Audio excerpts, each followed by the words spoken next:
Governorship Election Petition Tribunal delivering judgment virtually. FCT Minister fires 21 heads of government agencies and companies. Federal Teaching Hospital Gombe denies allegation of mutilation. And on the foreign scene, Burkina Faso's military junta foils coup attack. Good afternoon and welcome to the news update on Trust TV. I'm Abdullahi Ahmed.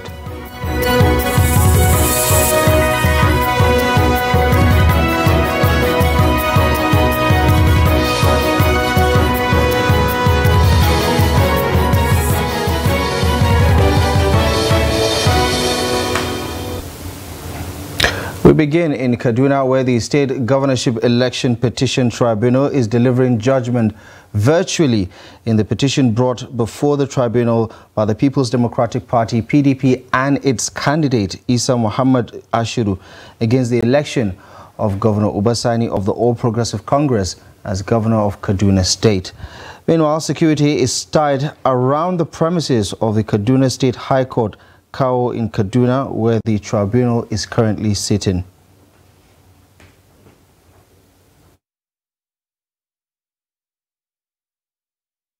In the meantime, the tribunal has dismissed the preliminary objection filed by Governor Uba Sani on the timelines of the petition filed by the PDP and its candidate Isa Muhammad Ashiru.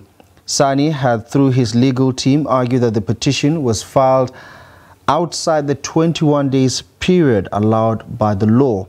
The court affirmed that the petition was filed on the 10th of April 2023. The three-man panel led by Justice Victor Oviawe dismissed the petition of Governor Uba Sani, who is the second respondent in the case. The tribunal is currently deciding on another motion filed by the defendants, which had asked the court to dismiss the PDP and Ashiru's petition for abandoning their petition.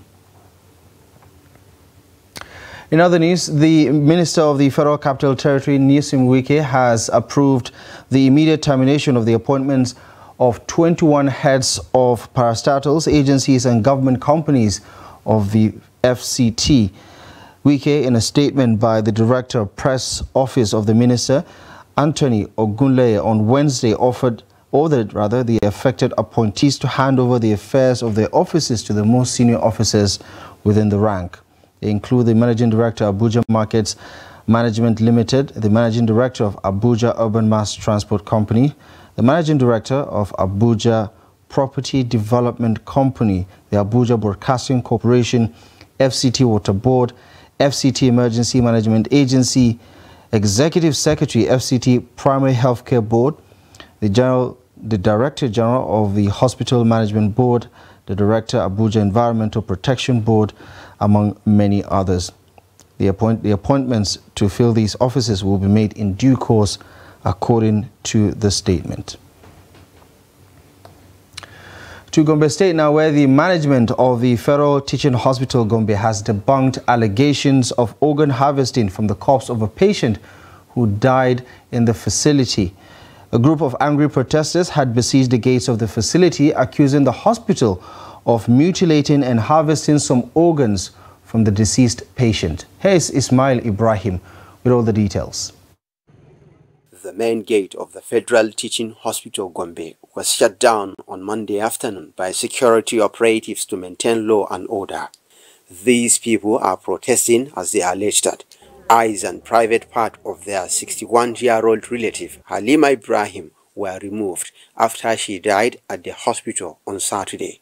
But Halima's corpse was examined by a team of professional doctors, including the family's doctor, with the outcome of the investigation revealing that her organs are intact. It was found that the mama's eye is actually there. It was not removed.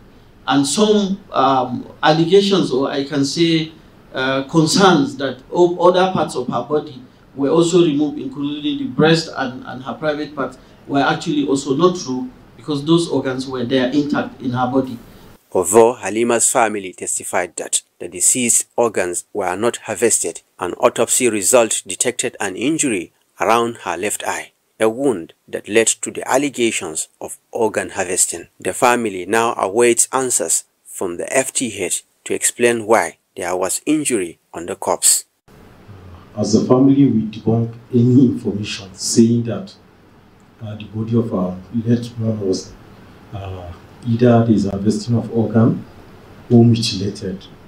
We stand against that. We as a family, we did not render any press or media interview briefing, either with the security or any media concerning that. So we as the family, we detach ourselves from indicting anybody or giving any false information. The Federal Teaching Hospital Gombe had earlier constituted a committee whose membership include medical experts, representatives of security agencies, and the chairman, Christian Association of Nigeria CAN, Gombe State Chapter, to investigate the organ harvesting allegations. I want to use this opportunity to call on the general public to remain calm, the youths who are angry to remain calm.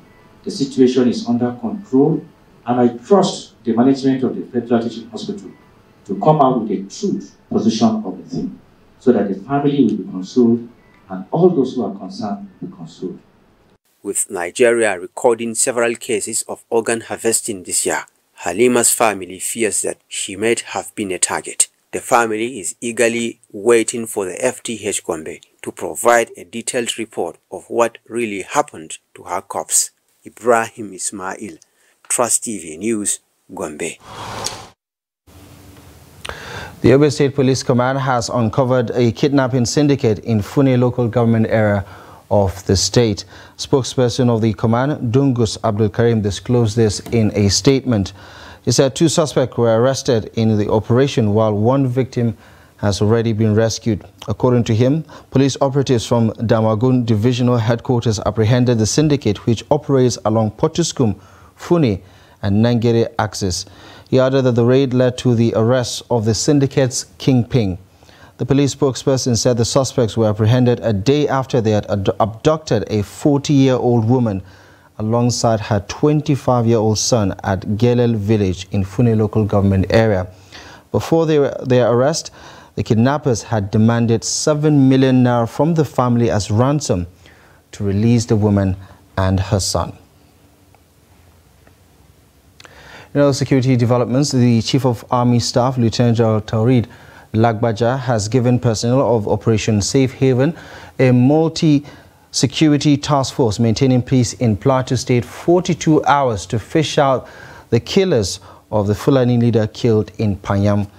The commander of the operation, Major General Abdusalam Abubakar, disclosed this when he visited the district head of Panyam, Da Aminu Darwam, on Tuesday. Adu Musa tells us more. The Fulani leader, whose body is yet to be recovered, was allegedly killed by yet to be identified criminals on Saturday in Panyam community of Mongu local government area of the state when he was returning from a visit. Abubakar, who doubles as the general officer commanding 3 Division, Rukuba Barak, described the act as unfortunate, adding that the operation would do everything possible to get the perpetrators arrested. Now this weekend, we had a very sad incident in Panyam. And if we don't immediately try to nip that in the bud, it will make all the gains that we have made, in the last couple of months fade away. And that is why I am here today. Yesterday, I briefed the Chief of Army Staff, and he has given us 48 hours that we must fish out the perpetrators that assassinated the Ardo of Panyam. The district head of the area thanked the commander for the visit and promised to collaborate with security agencies to arrest the criminals, describing the incident as shocking, considering the fact that both Fulani and the locals had coexisted peaceful for years. You have come at the right time. This is a period we have long been waiting for as a community. This thing happened, in fact, it sounds strange to us as a community. This is a community that has been living in peace over the years, particularly with the Fulanis.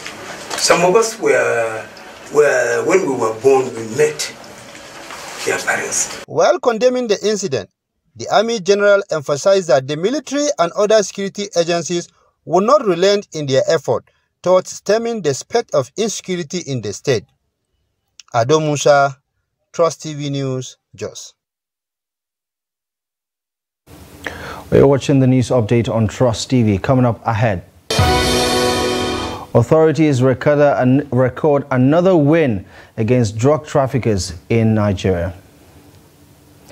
Details of this and many more stories coming up ahead in just a moment. Stay with us.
Welcome back and thank you very much for staying with us on the news update. Here's a quick reminder of our top stories at this hour. The Kaduna State Governorship Election Petition Tribunal is delivering judgment virtually. FCT Minister fires 21 heads of government agencies and companies. Now, over 200 Islamic schools participated in this year's annual Mawlid procession at the Ahmadu Bello Stadium in Kaduna. Trust TV's Bello Musa reports that the large crowds defied the hot weather to take part in this year's procession. At 33 degrees Celsius, the heat in Kaduna is taking a toll on the faithful. Yet, they defy it and convert for the celebrations.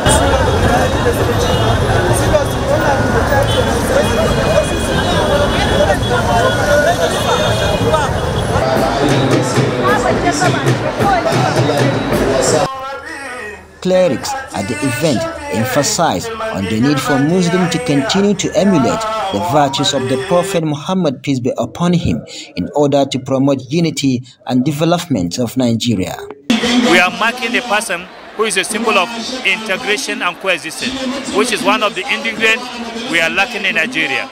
We are using this opportunity to call on all Muslims to embrace the culture, the attitude, the behavior of Muhammad, so that today we'll have a peaceful Nigeria and integrated Nigeria where unity and diversity become sources of strength.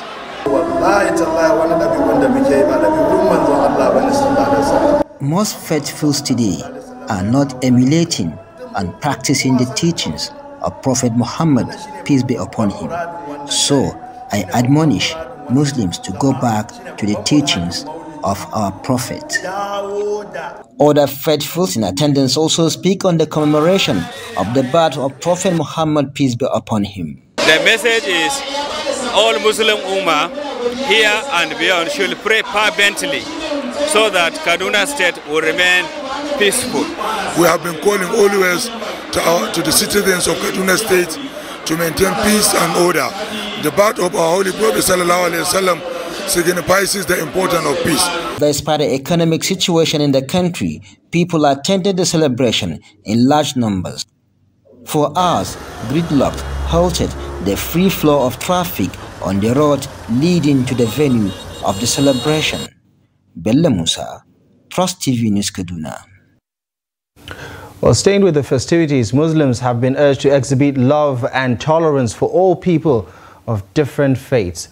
Now, this was the theme in Maiduguri as residents celebrated Eid al-Mawlud, which marked the birth of Prophet Muhammad, peace be upon him, at Madinatul Mosque in Maiduguri, the Borno State capital. A cross-section of residents, while speaking to Trust TV, called on Nigerians to remain steadfast in prayer, especially at a time when economic hardship is biting hard on the livelihood of many Nigerians. Those that are in positions, what they're supposed to be doing, and the traders as well. Every aspect of life has been touched in Quran, so he said, and it is true. And he encouraged and called the attention of everybody to put this in practice. If that will be done, we will be relieved from all these calamities, crises, instability of security or whatever. All those things should be whipped off. It is because people do not come back to the teaching of Allah. Muna godiya soyayya da yasa muka taso daga lafiya Nasarawa State muka zo nan dan mu zo mu ga soyayya, kuma wallahi mutanen Maiduguri mun gode. An nuna mana kauna da soyayya, mun ji dadi. Allah ya kada mu. I appeal to Muslim Ummah to continue to exhibit love and, importantly, to learn to forgive each other. I'm so happy coming all the way from Nasarawa State to join Maiduguri people to celebrate this Salah.